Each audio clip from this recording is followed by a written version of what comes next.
बंधु माने जदि मु आपण को कहे जे आपण पाखरे बढ़ुवा एक साधारण सदाबहार गछ आपण भाग्य बदलाई पारे। यह आपण जीवन में अटकी रही धन को फेराई आनी पारे एवं समय सहित आपण को आर्थिक भाव में शक्तिशाली करे। तेबे आपण कौन विश्वास करेंगे? बोधहुए विश्वास करें ना, कारण आज दुनिया रे आमे जेकोसी जिनिस को अणदेखा करिथाउ जहाँ अत्यधिक सरल किंबा साधारण देखा जाए, तथापि सत्य हेउची प्रकृत रे किछि गुप्त कथा थाए जहाँ जो माने प्रकृत रे बुझंती से माने ही तार लाभ पाई पारंती। आमे जेकोसी जिनिस को अणदेखा करिथाउ जहाँ अत्यधिक सरल किंबा साधारण देखा जाए, तथापि सत्य हेउची प्रकृति किछि गुप्त कथा धरि रखिछि रहस्य जहाँ को केवल जो माने प्रकृत रे बुझंती से माने ही तार लाभ पाई व्यवहार करि पारंती। उदाहरण स्वरूप सदाबहार गछटी, एही गछ जहाँ लोक माने प्रायतः सेमानंकर घर बाहरे किंबा केवल साजसज्जा पाई रखि थांती। से गछटी एक लुक्कायित शक्ति को आश्रय दिए जहाँ आपणकर जीवनर समग्र गतिपथ को परिवर्तन करि पारिबो। एही गछर नाम निजे एक संकेत प्रदान करे। सदा अर्थात सर्वदा एवं बाहर अर्थात सुख एवं समृद्धिर बाहर। मूलतः यह एक चिरस्थायी खुशी बजाय रखिबार शक्ति सहित संपन्न एक गछ। प्राचीन काल रे आमर मुनि ऋषि माने आध्यात्मिक साधक माने एही गछ को केवल एक फूल किंबा साजसज्जा सामग्री अपेक्षा अधिक भावरे देखुथिले। से माने एहाको शक्तिर एक शक्तिशाली उत्स भावरे सम्मान करुथिले। कहा जाए जे जोठारे सदाबहार गछ को सठिक भावरे लगा जाए सेठारे नकारात्मक शक्ति मूल धरि पारे नाही, बरं धीरे धीरे सकारात्मकतार वातावरण बढ़िबाकु लागे। एबे यह विचार करंतु, जेतेबेले कोनोसी स्थानर शक्ति परिवर्तन हुए सेतेबेले सेठारे रहुथुबा लोकंक जीवन रे परिवर्तन अनिवार्य भावरे प्रकाश पाई थाए। तथापि एठारे एक गभीर रहस्य रहिछि जहाँ बहुत कम लोक जानती। केवल सदाबहार गछ लगाइबा यथेष्ट नुहे, याकु सठिक दिगरे सठिक समय एवं सठिक उद्देश्य सहित लगाइबा ही प्रकृत रे चमत्कार देई थाए। जदि आपण एही गछ को आपणक घरर मुख्य प्रवेश द्वार निकट रे लगांती तेबे एहा एक ढाल भावरे कार्य करे। बाहर प्रवेश करने को चेष्टा करुथिबा नकारात्मक शक्ति को प्रतिरोध करे। जदि उत्तर किंबा पूर्व दिगरे लगा जाए तेबे एहा आर्थिक प्रचुरता पाई पथ खोलिबाको आरंभ करे। एहा व्यतीत जदि प्रत्येक दिन सकाळे गछ को पानी देबा समय आपण आपणकर मनरे एक सकारात्मक दृढ़ीकरण किंबा संकल्प धरि रखंती तेबे गछ से शक्ति को शोषित करी आपणकर जीवन को फेराई आने। एही कारणरू सब किछि थिबा सत्वे किछि लोक टंकार अभावर सम्मुखीन हुअंती, जेतेबेले अन्य माने कोनोसी स्पष्ट कारण बिना धीरे धीरे आर्थिक भावरे सशक्त होई जांती। एहा उपरे ध्यान दियंतु। एही गछर सबुठारो बड़ रहस्य एहार मूल भितरे लुचि रहिछि। कहा जाए जे जदि कोनोसी शुभ दिन जेपरिक शुक्रवार किंबा पूर्णिमा दिन एई गछर मूल पाखरे अल्प परिमाणर हळदी एवं चाउल अर्पण करा जाए तेबे एहा धन आकर्षित करिवार शक्ति को बहुगुणित करिथाए। तथापि एही कार्य करिबा समय एक निर्दिष्ट कथा मन रखिबा उचित। मन संपूर्ण शांत एवं विश्वास रे परिपूर्ण हेबा उचित, कारण यह केवल एक रीति कार्य नुहे, यह शक्तिर आदान प्रदान।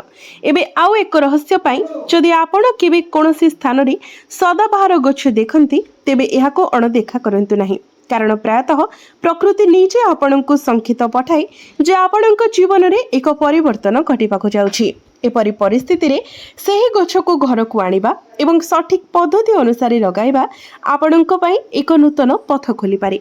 किछि लोक एहाको केवल अंधविश्वास बोली भाबि नियंती, तथापि जो माने एही अभ्यास को सठिक भाबरे ग्रहण करिसेंती सेमाने वास्तव रे सेमानंक जीवन रे परिवर्तनकारी परिवर्तन देखिसेंती। धीरे धीरे सेमानंकर अटकी रहितिबा कार्य गुड़िक समाप्त हेबा आरंभ हुए, आर्थिक प्रवाहर रास्ता खोलिबाको आरंभ हुए एवं सबुठारु गुरुत्वपूर्ण सेमानंक मध्यरे अभ्यंतरीण शांति बा आत्मविश्वासर एक गभीर भावना मूल पाइबा आरंभ करे। यह हेउची प्रकृत धन। एबे जदि आपण प्रकृत रे आपणक निज जीवन रे एक सकारात्मक परिवर्तन आनिबाकु चाहंती तेबे एही सुंदर गछटी को हालुका भावरे नियंतु नाही, कारण केतेक समय सबुठारु बड़ आश्चर्यजनक घटना गुड़िक छोट छोट जिनिस भितरे लुचि रही थाए। तथापि कथाटी एहिठारे शेष हेउ नाही। एही सदाबहार गछ सहित जड़ित आउ एक गुप्त कथा रहिछि, एक गुप्त कथा जहाँ बहुत कम लोक जानती। ଏବଂ ଯଦି ଆପଣ ଏହାକୁ ବାସ୍ତବରେ ବୁଝିପାରିବେ ତେବେ ଆପଣଙ୍କର ଜୀବନରେ ଧନର ପ୍ରବାହ କେବେ ବନ୍ଦ ହେବା ସମ୍ଭବ ହେବ ନାହିଁ। ଅଧିକାଂଶ ଲୋକ ସାଧାରଣତଃ କ'ଣ କରନ୍ତି?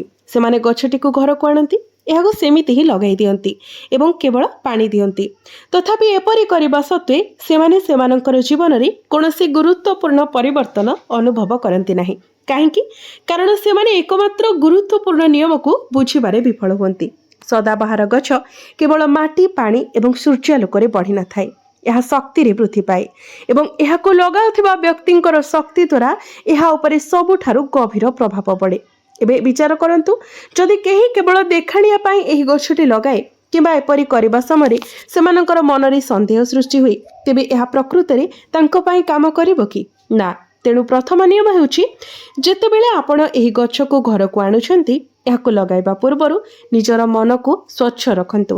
ଏକ ଶାନ୍ତ ସ୍ଥାନରେ ବସନ୍ତୁ, ଆପଣଙ୍କର ଆଖି ବନ୍ଦ କରନ୍ତୁ ଏବଂ ଆପଣଙ୍କର ମନରେ ଏକ ସ୍ପଷ୍ଟ ସଂକଳ୍ପ ନିଅନ୍ତୁ। ମୁଁ ମୋ ଜୀବନରେ ସୁଖ, ଶାନ୍ତି ଏବଂ ଧନକୁ ସ୍ୱାଗତ କରୁଛି।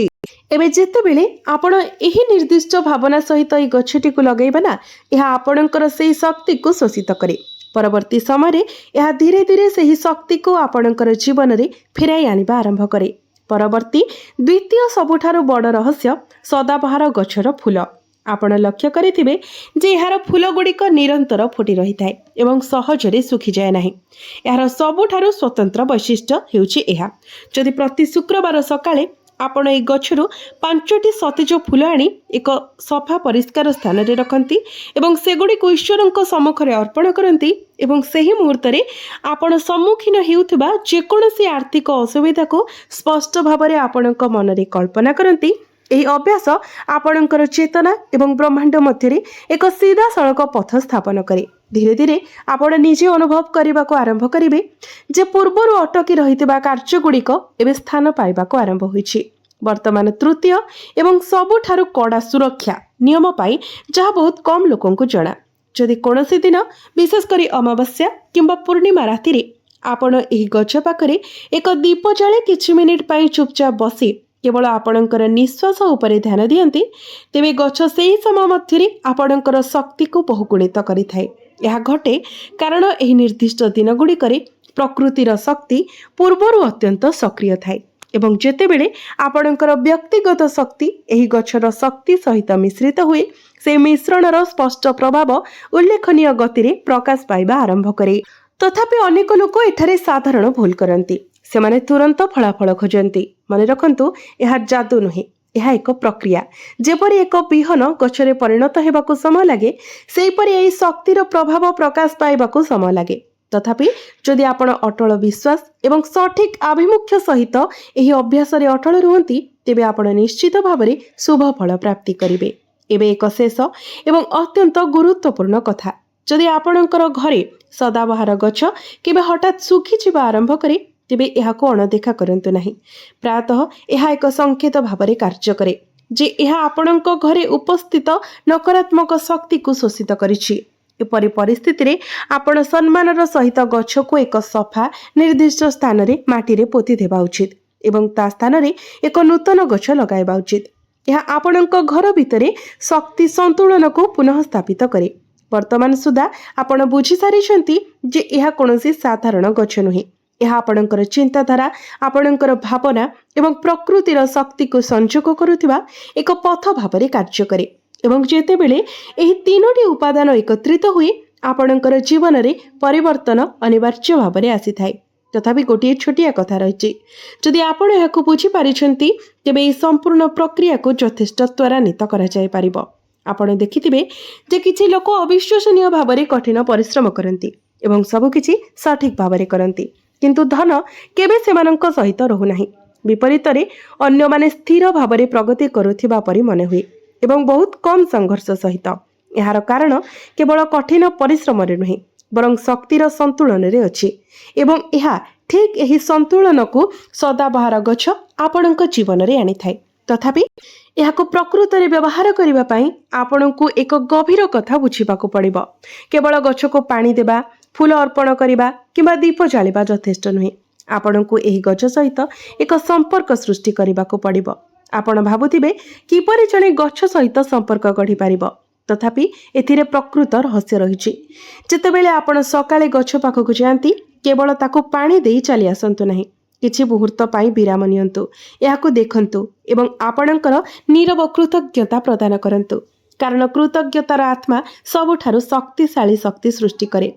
जेतेबेले आपण कृतज्ञतार भावना सृष्टि करती आपणक भितरे नकारात्मकता स्वतः स्फूर्त भावरे विलुप्त हेबाको आरंभ करे एवं आपणक भितरे शक्ति परिवर्तन हेबा सहित आपणकर बाह्य जगतर परिस्थिति मध्य परिवर्तन हेबाको आरंभ करे।